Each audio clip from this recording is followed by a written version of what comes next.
onion patch. Yay! Episode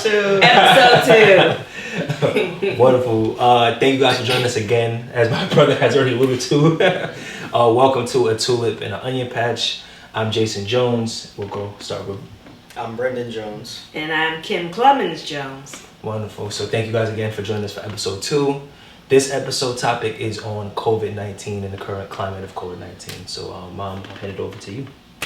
Sure. So we're going to start this episode off with, where were you when COVID happened, right? So we all remember where we were with 9/11, and if we talk to my parents, they all knew when where they were when Martin Luther King was assassinated, John F. Kennedy, and those big things. I remember also, I think it was in the 80s when the spaceship Challenger blew up. Oh, yes. I knew exactly where I was in school, and they brought TVs in so that we could watch some of it. Wow. It was Wait, seriously? Yeah.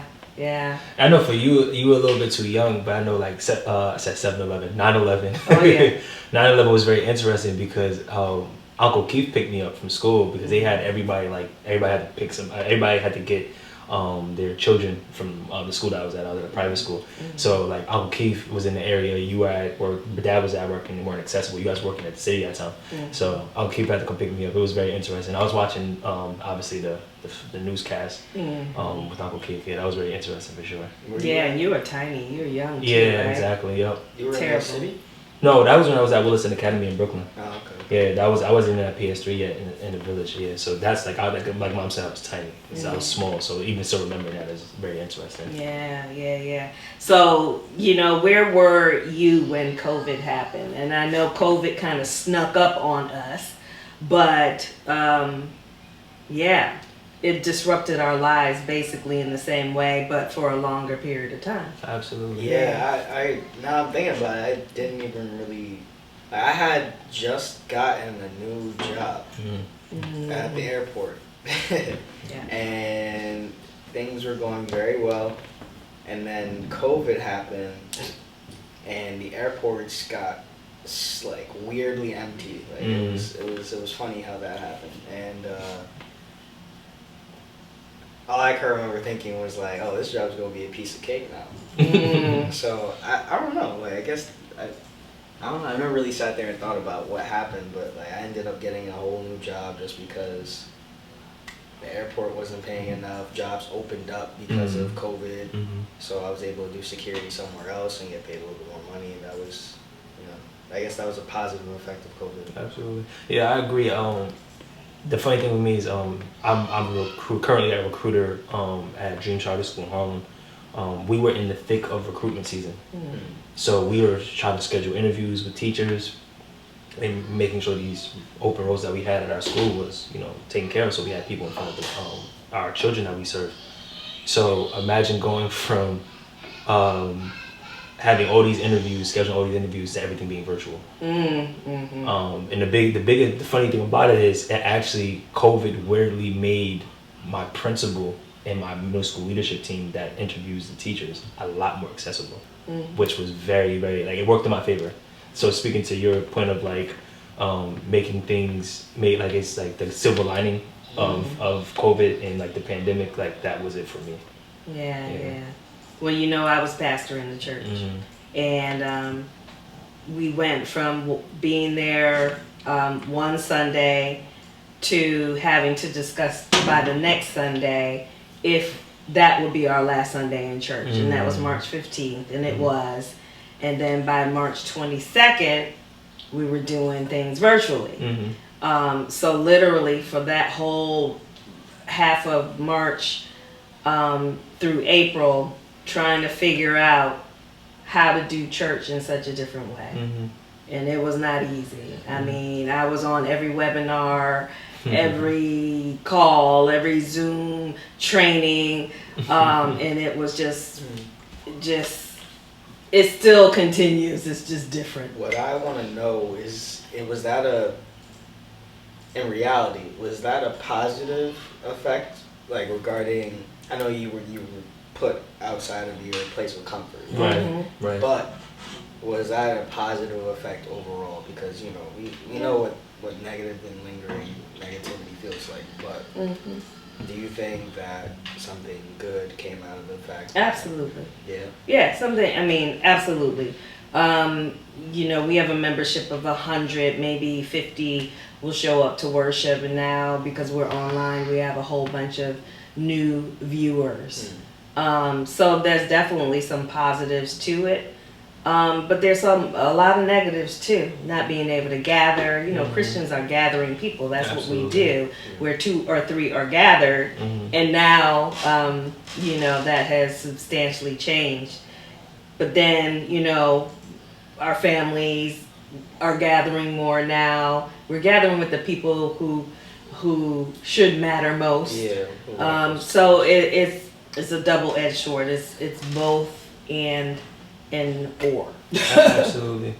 To our audience, Valley VSPC Sunday service on YouTube. Check it out for sure. Yes. For Valley sure. Stream Presbyterian Church. Let's put it all there. Absolutely. Valley Stream Presbyterian Church Sunday service on YouTube. Check it out.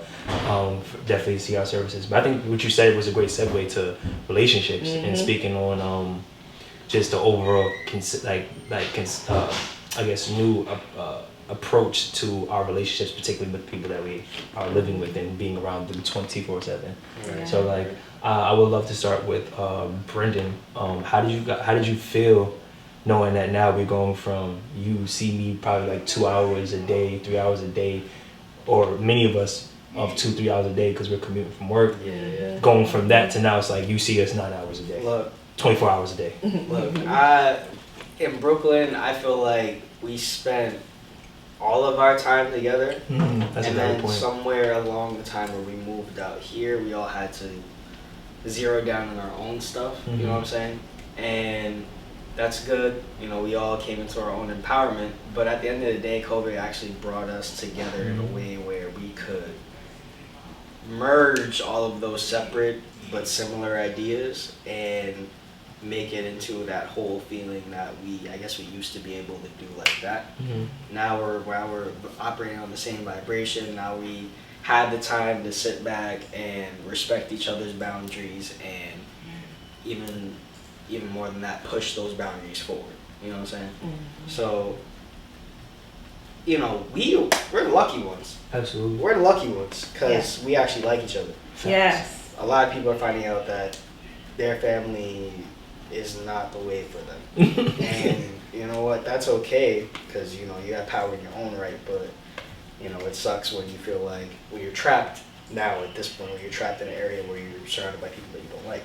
It gives you something new to think about. Yeah, it's like moderation when it comes to anything, right? And I think that for some of these relationships, whether it's marriages, whether it's parent to child relationships, they're finding that the time away gives them the patience to be able to have for them to have when they are together. And now that it's going from I see you 4 hours out the day, 5 hours out the day, Monday through Friday, and then depending on your occupation, Saturday and Sunday you might not work, then you have those 24 hours during that Saturday and Sunday, right? Now you're going from that to it's 24 hours, 7 days a week. 7 days a week. So imagine that. So it's very, very interesting. And just to build off your point really briefly, like you said, we're lucky. We all like each other. And I think we've been able to connect more. And we spoke about the last episode about we're all in our silos, right? And how we always respect each other's boundaries. And I think it gave us an opportunity to come together more and be able just to connect and just fellowship and break bread. And what you said, basically how what were you saying? I'm sorry. Coming together. Yeah, no, before that it was Silos.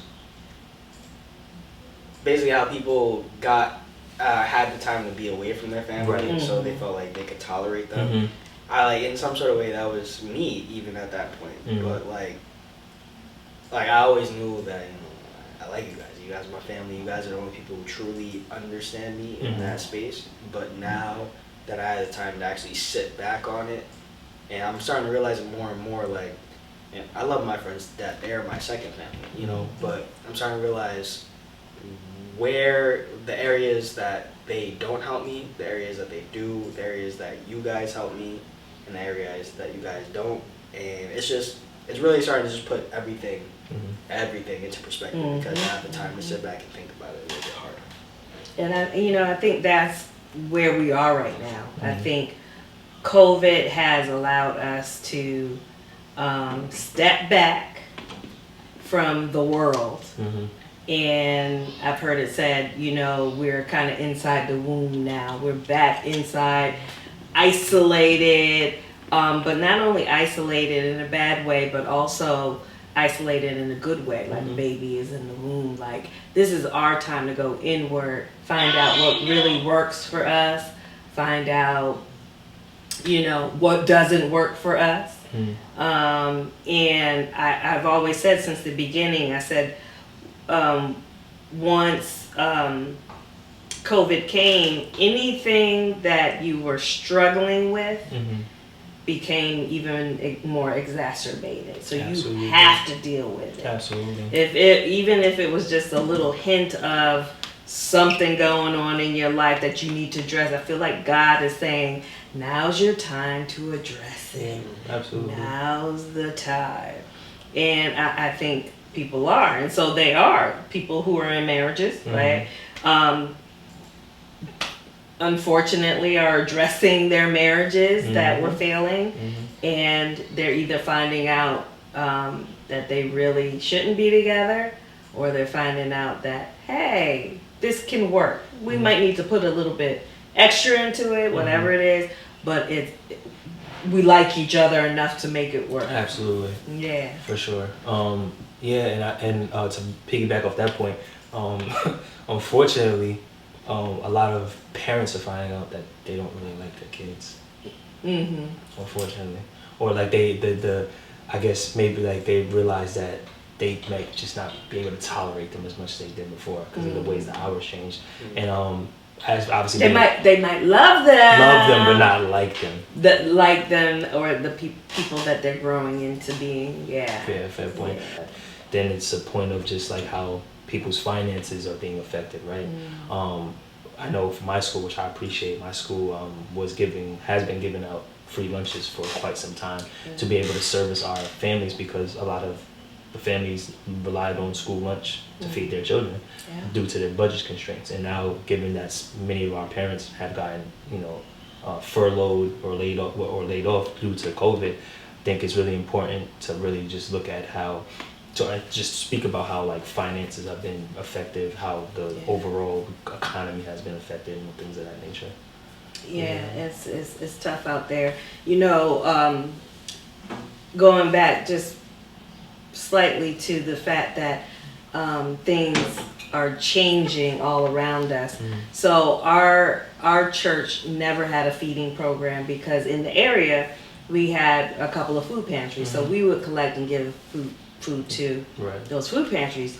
But now, we were given the chance to become a food distribution center. And in partnership with Long Island Cares and Assemblywoman Szalage's office. And so now we have a chance to feed people who have never had to be in an unemployment line, welfare line, people who are hungry, families who are hungry. Absolutely. Because of COVID, just because of COVID. And so it's really sad, and I'm glad that we as a church can tend to those needs. But COVID has blown all of us out of the water. Absolutely. The pay is not what it used to be, and unemployment and having to do things financially cut back. Absolutely. And you have the president saying, the economy needs to open. Yeah, okay, the economy needs to open on one hand. Right. But on the other hand, we need to save for a rainy day. That's what we think, right? Absolutely. We're not going to spend frivolously just because you need the economy to open. Absolutely. We need to be thinking about, okay, how long is unemployment going to last? Mm-hmm. How long is this extra $600 a week going to last? Absolutely. Because if it's not going to last long, we need to be saving some money. Yeah. Especially because they're already debating if they even want to keep the $600 for the COVID insurance, whatever it's called. I'm sorry, but the $600 that people get on unemployment for COVID purposes alone, they don't even know if they're extending it. So they have deadline. The last cutoff date is the 31st, which is the last month, last date of the last Friday of the month or last week of the month. And now they don't even know if they're even going to extend it, right? Mm-hmm. And then you see other countries like Canada taking care of their citizens. Thank you. Taking care of their citizens, and then we're supposed to be the most richest and powerful country in the world, and $600 is weekly, and that might living in, especially in New York, that's not anything. That barely covers rent. Mm-hmm. So like having to deal with it doesn't. Yeah, it doesn't cover rent, and then on top of that, you have to get with eating. That's exactly. So it's very interesting. But I wanted to go back to your the Long Island Cares point really quickly. Our food pantry that we have at our church.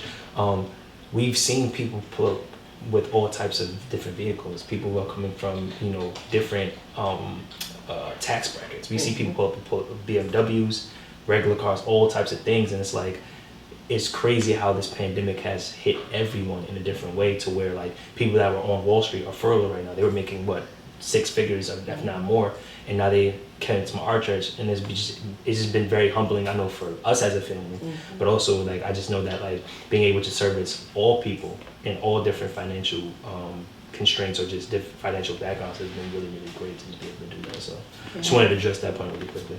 It's been a leveling field, COVID. Yes. For a lot of people. A lot of industries too. A lot of industries as well. So, we talked about it before about big church, little church, right? So the big churches have always been online, always had streaming and, big venues and so forth. And the little churches, nobody's heard of the little churches because we're not streaming, we're not online. We were forced to come up, so to speak, and become a presence in order to keep the church running. Right. And then we see that a lot of the bigger churches are doing things like Zoom worship as opposed to streaming, or they're cutting things in. And so the field has kind of gone like this, and the playing field has kind of meeting in the middle. Absolutely. Meeting in the middle. And the same with poverty and so forth and so on. People who never had to think about getting a box of food to feed their family are now having to do that. So it's really, COVID has really kind of I'll turn it back over. Okay. No problem. Yeah. So like this we hit a lot of different points, and a lot of like we've already like presented a lot of other things. A lot of the other topics that we wanted to approach. So I wanted to ask you guys, would you like to go in a direction of speaking about the politics, or would you like to speak about just the mental aspect of like how people are? I think we just gotta talk about 2020 in general. We're gonna talk about anything, and I think the overall lesson of 2020 is, what power do you have to shine a light on darkness? And how long can you keep that light shining? That's deep, isn't it? Repeat that again. Yeah, and then elaborate on it as well. 2020, the constant lesson that I've been seeing, because things just seem to keep happening, is what power do you have to shine light on the darkness, and how long can you keep that light shining? Very, very deep. Just a quick shout out for people who have been doing their best to shine a light on the darkness that's been going around for everybody. The Valley Stream Pop-Up Food Bank Distribution Center began serving in April, and they're helping us with the church and giving out food and helping the community. And they've been great nonstop. This partnership was created as a result of Assemblywoman Salage recognizing a need in the Valley Stream community, which is long needed.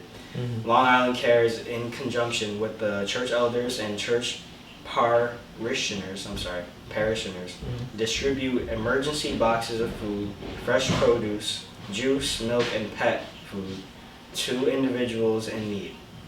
To date, they have served 4,945 residents and provided a total of 4,650, I hope I said that correctly, probably not, meals. And that is a blessing within itself, the fact that we get to work with these people and that they're doing exactly what we need them to do as a community. So that, for example, is just one way that I guess people have came together to shine that light, because the light will only shine as bright as it wants to if people want to come together. Because we all have our own individual, but we shine that light together, it'll be a spotlight. We can make a change through that. Yeah, for sure. Do you see folks in your age range, 21 and up, making a change? Shining a light. Shining a light. Black Lives Matter. Yes. That has been the constant for my age group, and this is the most that I've seen anybody in my age group have so much emotional content, Bruce Lee shout out, and passion behind their words and behind their actions. And it honestly made me feel so secure in knowing that at some point my parents are going to pass away, at some point people that are taking care of me are going to pass away, but I will have people next to me who are just as strong as them. And it makes me feel secure that I will be good in the future. You know? Yeah, I could definitely agree with that. I think so. Like, we're in the millennial age, and the older generations, we've been always trying to find common balance and ground with the relationships. Within that relationship, them trying to understand us, we trying to understand you guys, right? I think that particularly in the Black community, or just minority community, more or less, we'll stick with Black because we said Black Lives Matter. So in the Black community, I think that our previous leaders and our gatekeepers in the older generation are starting to really appreciate and see how much that millennials are taking accountability for what the overall premise is when it comes to Black Lives Matter. It's just in a different way. We're protesting, of course. We're peaceful protesting, things of that nature, but we're also using what we have learned and what we have accessibility to, which is the internet. And we've been using that to our advantage. So I'm starting to see how Black politicians, Black leaders in NAACP, all these big organizations, all these big historical figures, Black historical figures or public figures in that space that are not necessarily in the millennial generation, or was it Gen Z? You're Gen Z? I'm Z. Yeah, Gen Z. So the two youngest generations, I'm seeing that they're starting to appreciate and starting to really like, okay, they're starting to get it. They're coming into their own. So I'm really happy to see that. Collaboration. Yeah, collaboration, exactly. I've always understood, Black people are treated less than, and always but my friend group is so diverse, or just the people that I come across tend to be so kind that I was never really exposed to any situation of malice towards the color of my skin or things of that nature.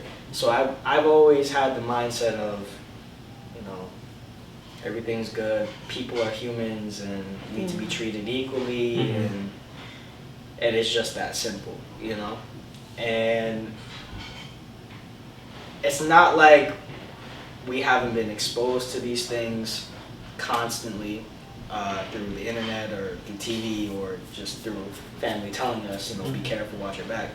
But now, with COVID and whatnot, it's like, just like everything else, we have the chance to sit back and look at it. Same thing regarding white people, which is why they're just as much outraged about certain injustices as we are, Now it's just starting to all come together, and we're all coming together as a group. Like I was saying, we're shining that light, and it's getting brighter and brighter. It's just about how long we're willing to keep it shining. shining. Absolutely. I think, I'm sorry, I don't mean to cut you off, Mom, but because I'm actually going to I'll pass it to you. I think this is a great point that you brought up of like how we've all experienced racism differently. So I would love to hear from like Mom, like you saying coming from the perspective, especially being out here, that like we haven't really experienced it to the degree. And I would love to hear it from Mom, and then I'll go out to you, Mom, just of, like maybe like either like the direct racism or racist comments or just racist experience that you have, or indirect. So I would love to hear from you in that same point. Oh, like, please. The list is too long.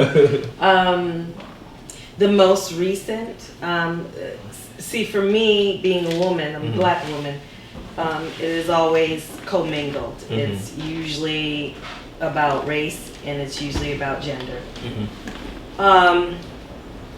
So as far as a strictly race thing is when you were in the hospital just recently, and my Phil, your dad, and I were sitting in the lobby along with other white folks who were in the lobby, and we saw the changing of the guard. We're actually waiting for you to have surgery, and we saw the changing of the guards come in, and this new guard came in, and after a while he comes over to us, only to us, and no one after us, to say, you're not supposed to be here. And we're sitting there, we're on our laptops because we were there basically the whole day. You're not supposed to be here. And I said, yes, we are supposed to be here. It's like, no, you're not. I said, yes, we have permission from the doctors to be here. No, you didn't get permission. And I said, we are on the exception list. And then he says, well, why didn't you tell me you were on the list? And I said, well, why didn't you ask? Or look. Now, the proper thing would have been to have your board with you, and you go around and ask people, you know, are you on the list? Or so, there's a much better way to do that. And then I asked, he says, well, you should have told me. And I said, well, why did you just come and ask us? And then he started getting nervous. And then he went back to his post, and he didn't say anything for the rest of the day. But it was clearly because we didn't look like we fit. Maybe we were a little too comfortable also in the lobby because we had been there all day. But because of COVID, that's where we were all placed. Why did you come to us? So things like that. Things like that. I mean, racism is just, and it's funny because we call you our UN child because all of your friends, since you were younger, were all different types of ethnicities and colors, and so you are our UN child. And a few times you, when you were in junior high school, you was like, "You guys are racist. You guys are racist." Hey, you know what? Just to defend myself a little bit. Defend yourself. I think. I thought it was. I mean, you had your experience. Exactly. That's really just what I can understand that we are put at a lesser point, just being in America, and just through my experiences, my ideas stay true that. Well, first of all, you can be black and super prejudiced. I don't know, because I know there's a whole talk about black people can be racist or whatever. Yeah, you can be prejudiced. Yes. Okay. Not racist. You can be prejudiced, and you can be prejudiced as hell. And, like, there are, like, you know, like, you understand Martin Luther King, you also understand Malcolm X, but there is a calm middle. So find that middle is what my basis is really, because it's like at the end of the day, human beings are still human beings. It's just one thinks that they have a one up on the other, and we can't allow that. But moving into, I guess, the internet and how things are going there, you know, Black Twitter, we're real radical. You know, we're Super. real radical, and it worries me a lot of the time because we have the right idea, we know what we want, but it's just, there's a lot of sharp statements never explained, but Yes. you know, like these statements are heard because they're said in two, 3 sentences, and it'll blow your mind because it'll just be like, what the hell are you talking about? Like, what are you talking about? You know, people are gonna start asking questions. People are ready to have a debate. People are ready to fight, but no one's ever really ready to listen. You know, so and that goes not just for Black Twitter. That's everybody on Twitter as well. But Black Twitter is just the main focus because we make everything go. Yeah. We make everything go. What does that mean? Meaning, like, we literally, like, I'll give you an example. The Popeyes chicken sandwich. Black Twitter made that popular. We as Black people have learned very early. Well, we've always known that, but that's particularly in the internet age. We've learned that we are culture. We are we just are the culture. We make everything go. Like, literally, when it comes to fashion, when it comes to music, everything, like, that's just to give a few examples. We make everything go. So speaking to the radical points, what I love is like something, but not to like your radical point, but like in a good way with like this space of Black Lives Matter and understanding the space that we're in. A lot of our generation has like been really stressing we're buying Black owned stuff, fashion, clothing, liquor, food, everything. I think that's awesome. That's awesome. Like, you know, we're starting to understand. I think our generation is trying to break the stigma of the crab in the barrel mentality that we've been having as a people for centuries, and we're trying to find ways to like really get out that mindset and try to find ways where like we don't have to feel like we can live in abundance, basically. As Black people, as an entire people, we can live in abundance. It doesn't have to be I need to slight you to get to where I want to be. It's like we can live in abundance and everybody can eat and everybody can succeed. So I think that's what I love about what our generation is trying to do. As you say, we need more action, and we need to be more clear and concise of what we mean and explain those points. And people need to listen, actively listen instead of responding. And I really think that's our mindset, just not on the internet. Yes. and it just does not always portray the way, like you said, does not come off the way that we are actually thinking. And that goes for almost everybody on the internet. But it's just, we gotta find some sort of room for growth or some sort of room of conversation. Absolutely. So we don't I think the biggest thing with our generation is it's two things. Is we don't actively listen, and we're extremely sensitive. Word. Agreed. At those two things we can find common ground with those two things, because neither is necessarily a bad thing. It's just back to moderation or finding common ground. It can be fine. Like I think everything in moderation can work.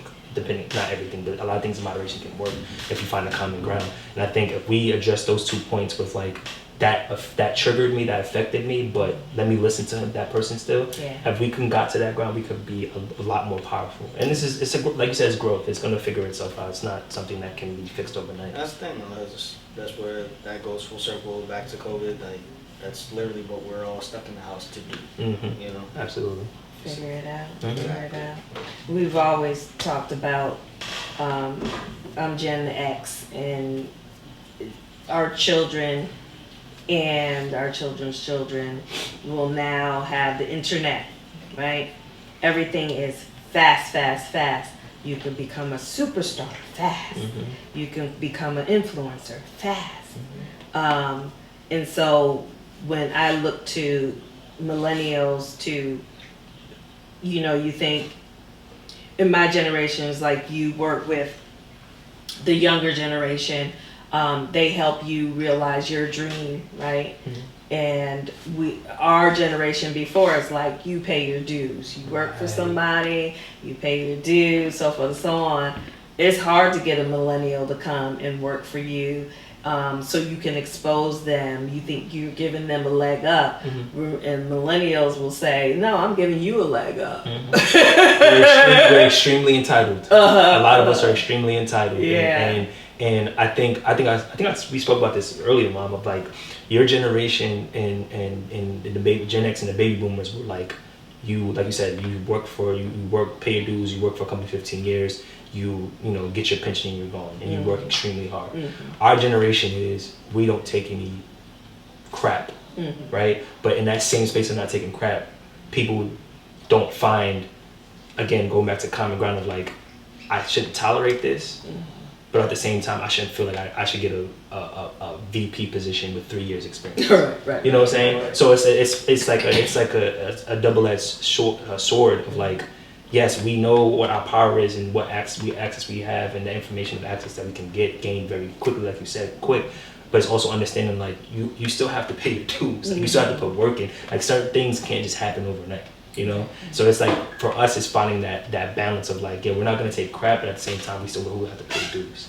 So that's where, and I go back to the conversation I had earlier, which is like finding that common balance between the Gen X, baby boomers, and millennials and Gen Z, Generation Z, finding that balance of like we need to learn from each other. Yeah. And nobody coming into the conversation thinking they know more than the other. And that's what this podcast is all about. Yes. And this is what we tend, because I learned from Brendan and you, Jeyson, and the whole house, Cameron, all of us. We learn from each other, and we actually take time to listen, which is what we're here for. Absolutely. So let's talk a little bit, because Brendan was talking about before shining a light on darkness. And it's funny because you think about in Christianity, Jesus came, he's the light, and we talk about shining a light on darkness all the time. It's all throughout all the imagery, and it's probably in other religions as well. Yin and yang.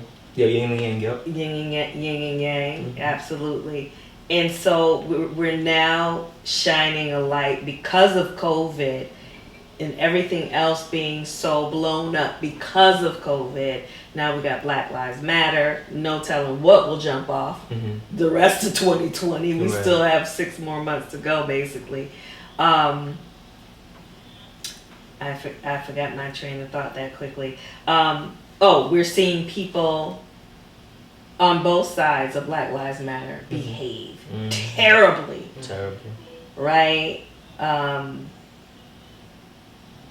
But white folks are having a hard time with the shining of the light on racism because they have to go inside and they gotta find something deep in themselves. Find something deep in themselves, and they gotta think about things in a different way, in a non-privileged way. And so I pray for all of us that we all can go inside and get deep with ourselves and really figure out what our God is saying to us, what the universe is saying to us through this. Because there's a scripture in the Old Testament talks about the earth groaning. I think it's in Psalm, and the earth is groaning right now, big time. Yeah, and it's just very interesting that you spoke about going within, and it's like what we say in our generation is that unpacking what we have going on, right? We're finding out. So going back to Twitter, like Twitter it's either you're on one end of the spectrum. You're either on the side of, yo, you've been inside the house. If you haven't been saving, if you haven't come up with new ideas, if you haven't been creating, you've wasted this COVID time. But then it's the other side of the perspective of like, for the people that are really having trouble unpacking stuff and really have to address their things, waking up and being positive is a victory. Yes. So it's kind of like it's finding that, like it's really just been really, for me, eye-opening of like, for the people, like it's a great space. I've unpacked a lot of things. Like we've all in this house have unpacked a lot of things, right? I learned a lot about ourselves in this space. And we've been fortunate enough to keep that positivity going to where we can actually formulate new ideas like this podcast and many other things that we're gonna do, right? But I really pray for the people that are really like having mental warfare, of like really going through it, of like, yo, I have to address my point. I can't go out and distract myself with whatever I distracted myself with. I have to be locked inside my house for the majority of the time.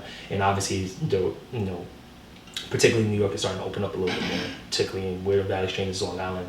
and we have the accessibility, but you know, the 5 boroughs don't really have that accessibility, right? So I think it's just really, I'm really just, like you said, I'm just praying for those individuals that really have to go within and address those points, and really have to sit here and really just, like I said, unpack what they have been avoiding and distracting themselves with for all these years. So I'm just really, really praying for them. What is what those individuals should know is that, like you said, that is a victory within itself. Absolutely. And any growth is positive growth, and as long as you're keeping pushing forward with that growth, then you keep doing what you need to do in order to shine that light on that darkness, because you have nothing, you have, you know, at the end of the day, you have nobody else other than yourself, but once you find yourself, you recognize that you have all these different onions and tulips around you that will help you with whatever you need to get done in order to shine that light brighter. But I was gonna say something regarding what was it? I lost it. Yeah, we'll come back. We'll come back. I would love to hear from Mom of just like, what are like some tools that you think could really help people in the mental space of trying to just if it's even a small victory, like Brendan was saying, of just like waking up in the morning, like what do you suggest? Like it can be in the spiritual space, it can be like Bible verse, however you want to categorize. I would love to just hear some perspective, just to have some insight on that. Yeah, I got lots of tools, and I use most of them myself. Because even when you're doing well in this system of COVID and unease and disruption in our lives, you know, you can't help but wake up, you know, every other day feeling like, what in the world is going on? And where are we going to be in 2020? So I use Lectio Divina a lot. I'm pastor to pastors out here on the island, and I also do Lectio Divina and Bible studies with the church. And so Lectio Divina is taking a text, and it was based in Catholicism, so they use the Bible. But what I've learned over the past few months is that using an image, for instance, one of these images that we have here, especially that one is very detailed, that you can look at the image and start exegeting it, basically. For those who know about exegesis, is you take the Bible, you interpret it, and you pull out the aspects that you want to preach about. So you can actually exegete that text. Or a few days ago in my pastor's group, we exegeted Rumi, who is not Christian. And so poetry, things that in scripture, things that make you feel good and take you out of your head and into another person's story or into the author's story. Can distract you in a good way, and it affects your body. And not only your mind, but it affects your emotions and your body, and it just takes you away from everything. Grounding also is a big thing. Walk around without your shoes on, barefoot, especially in the grass. I agree. Grounding. Because our bodies, we are energetic beings. And so if we go outside and find a piece of grass, it doesn't have to be much. It could be the concrete also. But walk barefoot, and it will ground your body and help you balance. So those are some physical things. I mean, there's tapping, there's meditation, which we're going to talk about in another podcast. And there's silence. Your silence. We have 9 people in the house now, intergenerational house. I love it. But if you find your space, even if it's outside, even if it's a walk by yourself. Absolutely. Those are just one in a million ways that we can ground ourselves and forget for a moment. My favorite phrase is, you can't have fear and faith at the same time. You can't experience being fearful or faithful in the same moment. You just cannot try it. So if you keep pulling in the faith things. I believe what you believe in. I believe that we'll make it. In that one moment, fear is cast out. Perfect love casts out fear. That scripture. So you gotta keep your mind straight. I'm sorry. That sounds a lot like to me. I don't know how long ago I heard it, but it helped me a lot because I was just I was going somewhere on the internet and somebody said, if you just look in the mirror and you practice smiling, at some point you're gonna hate the way you look when you're not smiling. That's deep. And like that, honestly, I practiced that for about a month, and just the changes that I saw was immeasurable because it's just you feel power within yourself. You know what I'm saying? Absolutely. And I mean, that's just me personally. That's just one tool that you could do if you are having a tough time in this COVID time. Those affirmations work. Yes, They do. They really do. And it sounds corny. Just do it. Yeah. I think the biggest thing is just finding a routine that works for you. Yeah. You know what I'm saying? I know for me, when it comes to just de-stressing, or as my mom said, we were talking about when we're in our heads. And bro, your scar is gone. Yeah, no, it is, right? It's crazy. It's crazy, right? Yeah. Oh shit. I'll say I'll come to the camera later. But yeah, just like my mom spoke to me earlier about like sometimes your energy is all your thoughts and your energy is here. And she was telling me, she said I really admire that, you know, you ran track, you're an athlete, you're a personal trainer, because you have time, you have a way to make sure that energy goes throughout the entire body and it's evenly distributed. So like for me, like it's, you know, working out, you know, taking a walk, maybe jogging, hopping on the jump rope, boxing, listening to music, playing drums, everything. If you have to find what is therapeutic for you, that will allow you to take moments away from overthinking or just thinking in general. I know for myself personally, my brain races 24/7. God speaks to me all of the damn time. I don't even sleep anymore. I haven't slept really, but at the end of the day, it's the times where you know you have rest, the time where you need to get away. You find what your routine is. I think the biggest thing in this space is finding your routine, whatever that is. And I think a lot of things Mom said, a lot of things Brendan said, a lot of things I said are, you know, a guide to what you can, you know, look at. But at the end of the day, find what your routine is. Just find what your routine is. It's important. And it doesn't even have to be the same routine, right? Because we get hard on ourselves. Because I didn't wake up this morning. My first thing wasn't a meditation for 15 minutes, and then I didn't do. So it could be something different, but just make sure you do something. Absolutely. Yeah. Just get that, like my mom said, just get that energy down, let it evenly distribute out your body, so everything's not up top, because you're gonna drive yourself crazy. That was great. When you said that resonated with me ASAP. I said, yes, you're absolutely right. I'm already in my head a lot, especially lately, and seeing how I'm maturing and growing in a different way, especially spiritually. So I definitely need to rely on, you know, whatever that is, fitness, music, whatever my vice is, I need to rely on that for sure. Definitely. Absolutely. So before we end today, can we talk about this mask, no mask? Yeah, that's very interesting. So like, it's really interesting for me, because it's like we on Twitter, the ongoing joke is you're halfway out the house and it's like, damn, I forgot my mask. You gotta go run right back in. And it's just tough. Like it's a new reality, and obviously we're getting used to it now because we have some time. But like, as I want you to speak to that later about the carbon monoxide, right? Like a lot of things that we're not supposed to be inhaling. I mean, what we put out, we're not always supposed to be. It's not supposed to go back. It's not supposed to always go back in your body. It's supposed to be a common balance. You know, and that's the tough part. But just overall, at the bigger issue, like some people are just overall just like, I'm not wearing a mask. You can't make me wear a mask.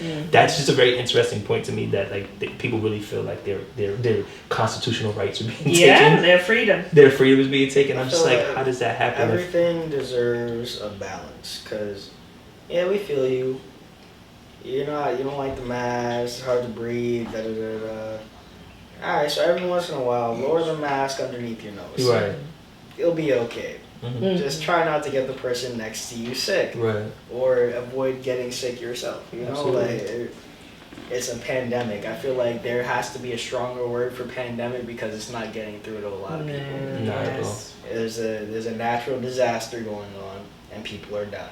Yes. Still, just please be careful while you're out there. Absolutely. Yeah. But like but you know, based off of what Jay was saying, like we breathe in a lot of things and we're not supposed to when we let go, we're not supposed to suck it right back. Absolutely. So I can understand like the mask really throwing people's heads off. It's just you breathe in oxygen, you breathe out carbon monoxide, dioxide, or whatever it is. Dioxide. Yeah, dioxide, and you're breathing it right back in. It's not good. I faced headaches myself. Actually, I think people experience weight loss from doing that constantly. Yeah. And helps with workouts too, which is not amazing, but it does. Yeah, exactly. You know, so just find the right balance. Protect yourselves and everyone else around you while keeping yourself healthy. Mm-hmm. You know. Yeah. I think people are really losing their minds. Mm-hmm. Yeah. Over a mask. When there's other things that I guess they really could be fighting for. Put that energy somewhere else. Yeah, and not going into, the stores and destroying the mask aisle just because you don't want to wear one, kind of thing. It's kind of ridiculous. And our leadership at the top is not helping situation. Oh yeah, we saw him wear a mask for the first time the other day, right? Yeah. Yeah, he looked like the Terminator. Yes. And I had the presidential seal. Yeah, the seal on it. It's always about him. It's always about him. Yeah. Gotta come back to him. But now even... It's not about me, it was about him, so let him be about him. Yeah. But he's the leader of our country, that's the issue. So. Yeah. That is the issue. Maybe that's another podcast episode. That is another podcast, for sure. Yeah. I just want to address this one point because speaking about when you said the tearing down the aisle of masks made me think about the riots versus peaceful protests, and that comes back to common ground again. I say this word a lot because I say common ground. My brother says balance. Like one thing one of my friends said that always resonated with me. He said riots are the voice of the people. Yeah. And it's tough because you obviously MLK said that. Exactly. Yes. Right. And it's like. It's tough because it's like you don't want anybody getting hurt, but it's like at the same time, how long can we be peaceful? And I think that goes back to your MLK and Malcolm X balance that we have to find. It's a balance in it because it's like, yeah, we can be peaceful and we can go about nonviolence, but sometimes, unfortunately, the violence is the only thing that gets a response. Sometimes, and it's tough. I'm sorry, I had to get that off because it's just a powerful. Well, every movement has. People who follow MLK, people who follow Malcolm X, any movement you have anywhere around the world, it's not just our civil rights movement, and people in the middle as well. We're all going to have all of that because we're all different types of people. And I quite frankly think we need all of it. Right. We definitely don't need a lot of rioting and violence. Right? And people mistakenly think that MLK was all about that. He was not even all about that. And even the Black Panthers weren't all about violence either. They had feeding programs, they had reading programs, they had after school programs, but everybody thinks, they were violent. No, they were using their constitutional rights with their little guns, like the white folks who didn't want to wear their masks in Minnesota or Michigan, wherever that is, the same way. So, but I think all movements are going to exhibit all of those different types, and it's just life. Absolutely, yeah. It's just like I said, it's just tough to process because like the casualties that can come from the riots are disheartening and saddening sometimes, especially when it's younger people, like really young, like kids, like you haven't even got to experience your life yet, and like you're getting passed away. But I just had to address that because it's beautiful, and that might be another podcast of how some movements or some aspects of movements we specify and harp on, like you said, the darkness instead of the light, and where we don't see both aspects of it, and that made me think that might be another podcast. We need to talk about that because Barbara Taylor Brown, I think, is an ex-minister who now writes books, and she talks about the imagery of darkness, and maybe darkness is needed. Maybe darkness ain't so bad. I was just Find it. I was just not reading. I was having a conversation. This was maybe a couple months ago, and with me, however, I guess maybe these are my talks with God, but like I just get into random conversations in my head with myself, and whatever you want to call it, talks with God, talks with your consciousness. But it was really like it happens often, but like it's really like I'm sitting there, I have a question, and then I answer my own question, like echo answer my own question, like, oh, alright, but what about this? Answer the question. It's like, talk about that. It's like things you already know, I guess. It's just, they're in there. Though. Need that confirmation? Exactly. But what was it? I'm really in a rock. While you look for that, yeah, it's cool though, isn't that nice? Oh, okay. Yeah. So Manny had said, you can take anything good and make bad with it. And I was like, alright. And then like, this is how the conversation went in my head. After I heard that, I was like, okay, you can take anything bad and make good with it, right? And then he said, no, you can't. Why? What? Why you can't? And for me, I was like, this reminds me of yin and yang for some reason. Yep. I was gonna say we that need too. bad and good. And I guess the voice says, being bad is an overwhelming want, while being good is an overwhelming need. Ooh, that is a gem. That is a gem. Okay. I'm tweeting that later. And That's a gem. continue. That's awesome. Yeah. You won't always get what you need, but you can always get whatever you want. And I'm like, okay, yes, manifestation. Right. I'm like, You can't manifest what you need. I don't know, that's me asking a question. You can't manifest what you need? Question mark? No, you can only manifest what you really, really want. And for me, hold on, let me think. I'm like, okay, everything that you have is what you think you need. Everything that you have is what you only need. Everything that you want will become what you believe you need, and is always within arm's reach at all times. Wow. It's a lot to process. That's deep. That's deep. That's a lot to process. Wow. That's so deep. For me, I asked the question, so yin and yang goes in this where? Yin and yang means that the bad and the good are equal and are needed in this life. You need the good to keep moving forward, and that's all you need. You need the bad to achieve your destination and to fight the complacent good, and that's all you want. That's deep. That's a lot to process. It is a lot. It is, but I followed the train of thought. I followed it. I did too. That's deep, Brendan. That's deep. That's a great place. Oh, if you have anything else to say, I think that's a great place to, Absolutely. COVID fits in right to that union, that yang. Absolutely. I think that's a great place to end right there. Thank you for those gems, man. No doubt. And this is why you're so vital, because you always got something to drop in. Amen. Again, to our audience, thank you so much for joining us again for a tulip in an onion patch. We appreciate you guys for tuning in again, and we look forward to continue having your viewership. And thank you. For sure.